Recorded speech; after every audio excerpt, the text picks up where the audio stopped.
Can you imagine your physical body without a skeletal structure? Your skeleton consists of 206 bones. 1 square inch of bone can withstand a 2-ton force. Your skeletal structure holds everything in place, doesn't it? It enables our lives to move.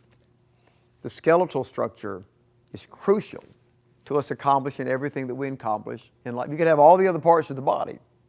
Without the skeletal structure, which nobody ever sees, none of this would be possible.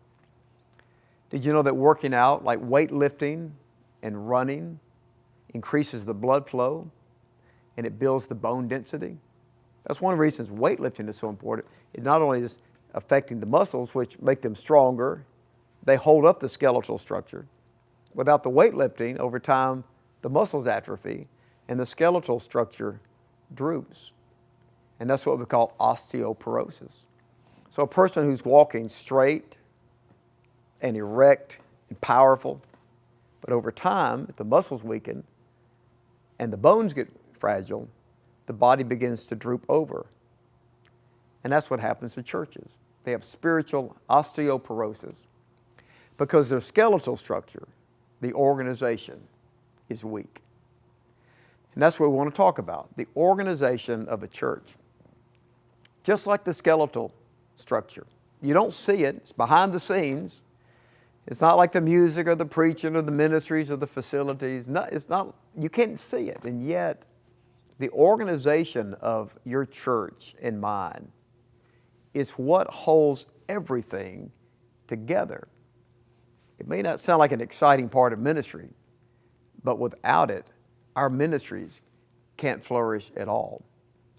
So the organizational structure of a church gives it its structure. It's its internal skeletal system.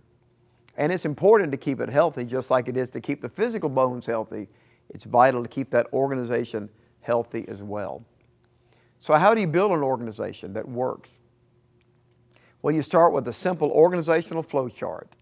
So in your ministry, if you're a pastor of a church, you oversee a certain area of ministry, it's very important that you lay out an organizational flow chart that has every box of every person and their job title, their ministry title, that you outline who reports to who, that you can physically see, well, here's the skeletal structure of our organization. That keeps everybody knowing who they are, what they're doing, and everything functioning together as well.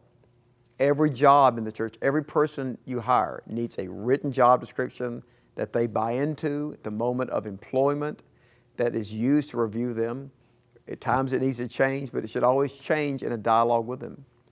When people come into positions of volunteer ministry in the church, there needs to be a clear-cut statement. Well, this is what an elder does, or this is what a volunteer in the family ministries do, so that people have a clear sense. The meetings that you have should be, I'm amazed at how many pastors have no annual calendar of meetings. I had a friend of mine call me the other day, they're in a building program in his church, and I said, well, do you have regular meetings like with the building committee? And he didn't have anything in place, and they're already developing the campus. And I said, well, just start here, just every month, go ahead and set the dates and meet with the people that are on that team, kind of give them updates, get some feedback from them. And he called me back the next day, he said, I've already got my meetings set up. It's very important. Well, I talked about our annual plan under the administration. It's very important when you do your annual plan to plan out your meetings. Do you have an executive team meeting once a month, or pastoral team meeting? When do you have your elders meetings or board of trustees? Whatever your structure is in your organization, that needs to be charted out for the year. You don't want to have too many meetings. You don't want to meet people to death. And a lot of churches do that. Everybody's going from one meeting to the next, and it's very counterproductive. You want to have very few brief meetings. Meetings should go an hour, hour and a half at the max. They should always have a written agenda that everybody has, go from item to item, because the person in charge of that meeting needs to say, okay, let's move on to the next item as well. These are simple things, but the organization will bring peace. God is not a God of disorder, but of order and peace. That's in 1 Corinthians chapter 14. When you have order, you automatically have peace. So organization in your church, if you have a written organizational flow chart, if you have written job descriptions, if you publish the times of your meetings, if you communicate with people, remind them where they are, if you keep your meetings short and stay on track, if you have a written agenda, so all right, let's go on to the next item, that sense of organization will give you an amazing spirit of peace and harmony in your church. Organization is firm and flexible. I want you to think about that. And actually, the bones of the body are like that. We think they're just completely hard, but they're not. You don't want them to be completely hard. They get brittle that way. That's that osteoporosis. Bones actually have an ability to flex and to move. And a healthy skeletal structure, even though it's very firm and holds the body up, the bones actually, when they're healthy, can bend. They can flex. That's why they don't break. Churches that are so rigid, so legalistic, they never change, they never grow. They're suffering from spiritual osteoporosis. They say, this is who we are, this is our organization, and we don't ever change it. That's where you don't want to be. Each year, you've got to constantly monitor, what is our organizational structure? Do we need to change that flow chart? Is there a better way to do this? Is there a new way to do this? Job descriptions change. So your organization, just like your skeletal structure, needs to be firm, yet flexible, so that it can grow and change and adapt with time. Peter Drucker is still regarded as the father of modern management, and it's amazing the insights that he had and how popular they still are in businesses and organizations. And he talks about the need for organizations to constantly evaluate themselves so that they can change, so that they can be flexible and not become rigid. And there are 5 questions, we call them his 5 questions of evaluation, that are used throughout corporations and businesses and organizations around the world. And these 5 questions are very important for us. You say, well, I need to look at my organization. I need to see if we're on the cutting edge. Well, constantly ask yourself these 5 questions. Go into meetings sometimes, ask the 5 questions, get everybody's feedback. It'll help you see where you need to evaluate, where you need to change, where you need to modernize. The first question is, what is your mission? That goes back to our vision statement. Who we are, why we exist. Is it the mission? And is it still the right mission for the church? That's hard for people to ask. They may have had a great mission in the past, but now they realize times have changed. What is our mission? And does that mission need to be modified? Does that vision statement, does it need to be tweaked to meet the times? Number 2, who is our customer?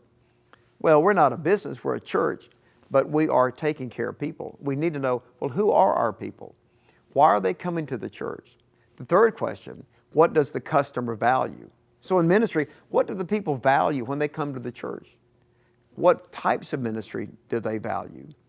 What is important to them spiritually, emotionally, in terms of their relationships? What do they need from the church? I've always encouraged ministers and our staff and our team, when you drive up on the campus of our church, drive up like you're a first-time visitor. Always walk around it like you've never been here before. What do you see? What does the art look like? Is there good signage? What kind of feeling do you get? And what do you always think about ministry? If you were sitting there like in the pew or the chair and the seat, if you were the one receiving this ministry, would you like it or not?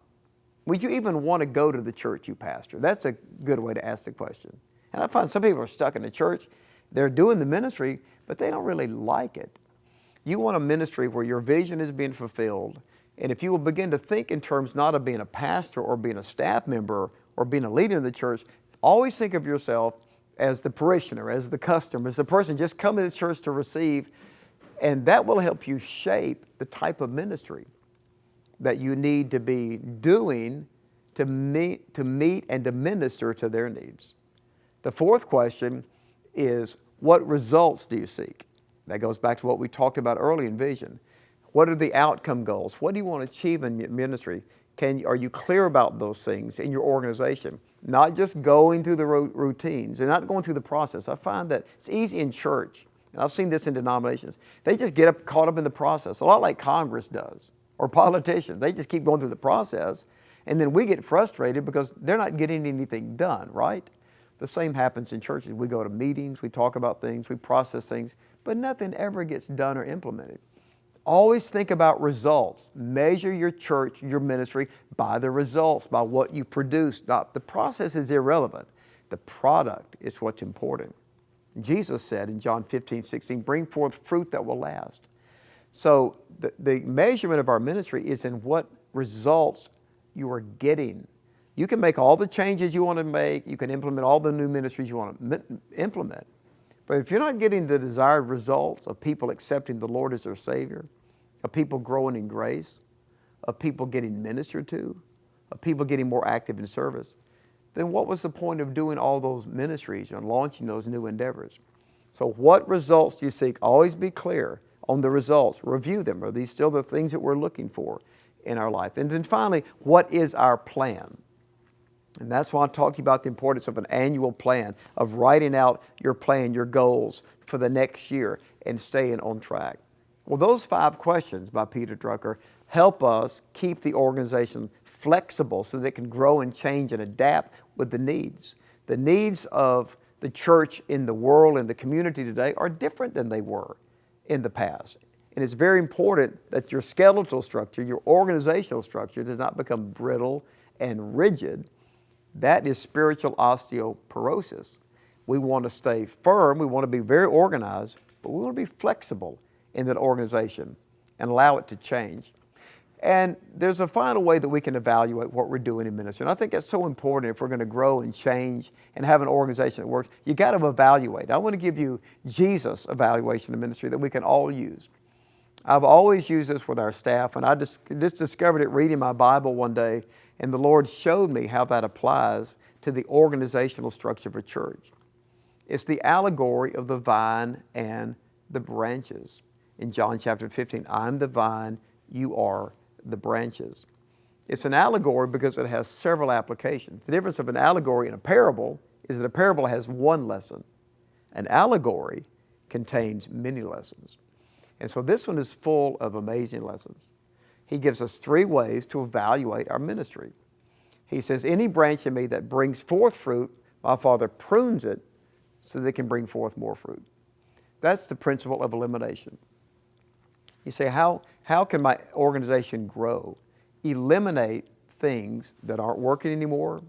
They're not productive anymore. Maybe they had a good season, but the season's over. The worst thing you can do is let all the programs and ministry of your church continue, even though nobody's coming. You can't reactivate it. You can't resurrect it. You need to prune the things. And then he goes on to say, any branch that doesn't bring forth fruit, it needs to be pruned as well. It is cut off and cast into the fire. So there are certain ministries and programs you just need to end in your church and eliminate them. Say, hey, it was a great day, it's over. But you've got to get rid of those things. First, even if you have a ministry that's growing, always go back and say, well, how could we eliminate a few things? It's starting to get too busy. It's getting too complicated. You can always trim even the best ministry you have and make it more productive. But this is the most difficult, and it's the hardest thing. When we come to annual planning every year, I never like to start with, what are your new ideas, what new plan? Never start there. I always start with, what are you going to get rid of? What ministries are you going to end? What programs are going to end? We're going to prune the ministry before we go any further. Second of all, enhance.